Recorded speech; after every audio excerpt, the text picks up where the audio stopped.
ಬಹಳ ಜನ ಡಾಕ್ಟರ್ ಇಂಜಿನಿಯರ್ಗಳು ತಮ್ಮ ಮೌಢ್ಯ ಕಂದಾಚಾರವನ್ನು ಬಿಡುವುದೇ ಇಲ್ಲ. ಮೌಢ್ಯ ಕಂದಾಚಾರಗಳನ್ನು ಬಿಡದೆ ಹೋದರೆ ಎಂತಹ ಶಿಕ್ಷಣವದು ಎಂದು ಸಿಎಂ ಸಿದ್ದರಾಮಯ್ಯ ಪ್ರಶ್ನಿಸಿದರು. ಮೈಸೂರಿನ ಸಿದ್ಧಾರ್ಥ ಎಜುಕೇಷನ್ ಸೊಸೈಟಿಯ ಕ್ವೆಸ್ಟ್ ಶಿಕ್ಷಣ ಅಕಾಡೆಮಿ ಉದ್ಘಾಟಿಸಿ ಅವರು ಮಾತನಾಡಿದರು.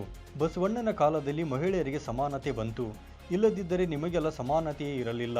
ತಲೆ ಬೋಳಿಸಿ ಒಳಗಡೆ ಕೂರಿಸುತ್ತಿದ್ದರು. ನೀವೆಲ್ಲ ಅಕ್ಷರ ಕಲಿಯುವಂತಿರಲಿಲ್ಲ. ಅಕ್ಷರ ಸಂಸ್ಕೃತಿಯಿಂದ ನೀವು ವಂಚಿತರಾಗಿದ್ರಿ. ಶೂದ್ರರು ಹೇಗೆ ಶಿಕ್ಷಣದಿಂದ ವಂಚಿತರಾಗಿದ್ದರು, ಅದೇ ರೀತಿ ಮಹಿಳೆಯರು ಕೂಡ ವಂಚಿತರಾಗಿದ್ದರು. ಈಗ ವಿದ್ಯೆ ಮೂಲಭೂತ ಹಕ್ಕಾಗಿದೆ. ವಿದ್ಯೆಯನ್ನು ಕಲಿಯಲೇಬೇಕು. ಆದರೆ ಕಲಿಯುವಾಗ ವೈಚಾರಿಕತೆ ಹಾಗೂ ವೈಜ್ಞಾನಿಕತೆ ಇರುವ ಶಿಕ್ಷಣವನ್ನು ಕಲಿಯಬೇಕು ಎಂದು ಅವರು ತಿಳಿಸಿದರು.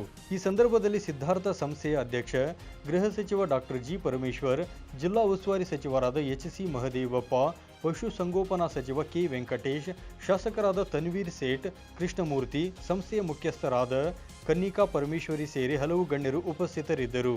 9 ಲೈವ್ ನ್ಯೂಸ್ ಮೈಸೂರು.